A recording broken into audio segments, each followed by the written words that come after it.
it's Tara, and it's time for Sunday Reads. Last week I did not do a Sunday Reads because I didn't finish any books, but this week I finished two. I finished Question Quest by Piers Anthony. I got this in Roppongi Hills, which is like this super fancy neighborhood in Tokyo, but this is not a fancy book, and it was used, and I got it for 200 yen, so yay! And also I finished North and South by Elizabeth Gaskell. Question Quest is number 14 in Piers Anthony's Xanth series. Xanth it's an interesting series. Last I heard it was like at book 38. It's really long, and there might be more books, I don't even know. It's set in this magical world that is just off of Florida.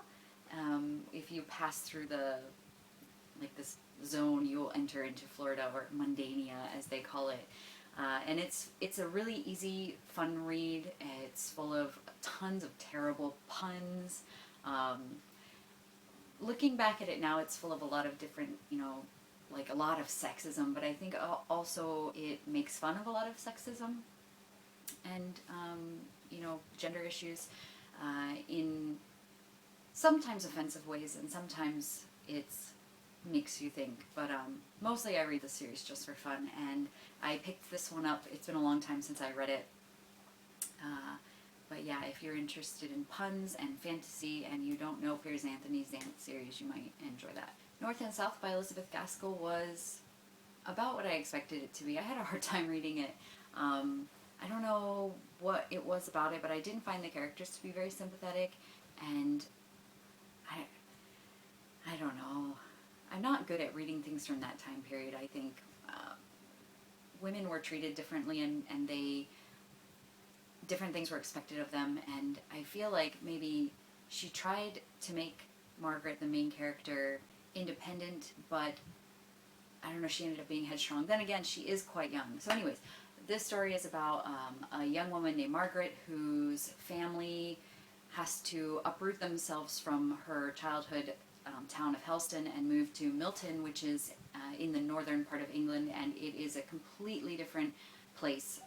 Helston is this beautiful rural area in the south, and Milton is this factory town in the north, and the people are really different, and everything's so busy, and she has a lot of things to adjust to.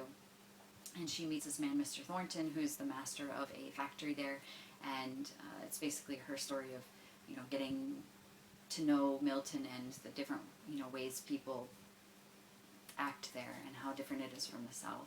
But yeah, anyways, for some reason with classics like these, I prefer to watch the BBC miniseries, so I have been watching the BBC miniseries of North and South now that I finished it, and I can't tell, maybe I watched it too soon after finishing, or I'm watching it too soon after finishing, because some of the leaps, I fill in the blanks for myself, so that's good, but then I get this weird feeling of abruptness and irritation from that, and also they change some really important points from the book in the miniseries, which is a little bit, if I had waited a few months, then I probably would have forgotten some of those things and it would have been better, but yeah, I'm glad I waited to watch the miniseries until after I read the book anyways. I am currently reading Peter Pan by J.M. Barrie.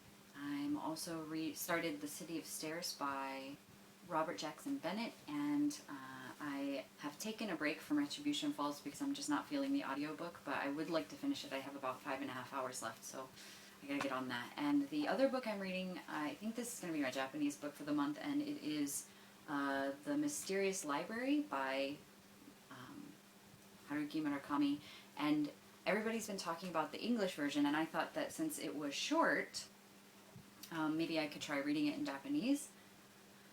It's way above my level, but anyways, I bought it, and it has this cover like this, which looks super different, and the pages inside, there's nothing that flips out. There's some fairly dark looking artwork in here, and I brought it with me to lunch with one of my old students, and she read the afterward, and she was like, oh, there are 4 versions of this book. There's a German version. This is the German version. It's in Japanese, but it's the artwork is by a German illustrator, Kat Menschik. I'm sorry, I don't know how to say her last name. So this is the German version. There's a US version, a UK version, and a Japanese version. The Japanese version, I'm not sure. The art looks really strange. But they're all apparently slightly different, so I can't just read the US version and use it as like a measuring stick for the Japanese version, or this German Japanese version, which is kind of frustrating. But after hearing that there are different versions, I'd also like to read the US version at some point as well.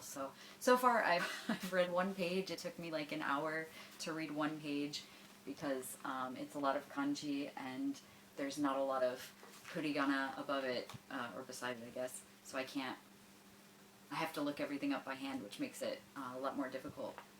And, but I am learning some things, so that's good. Last night I had a friend over and we had tea and I made gingerbread muffins and it was amazing. And yeah, basically this weekend is just sort of chilling out and cleaning and cooking and reading. So that's me. How about you? What have you been up to? Are you reading anything interesting? Please let me know, and I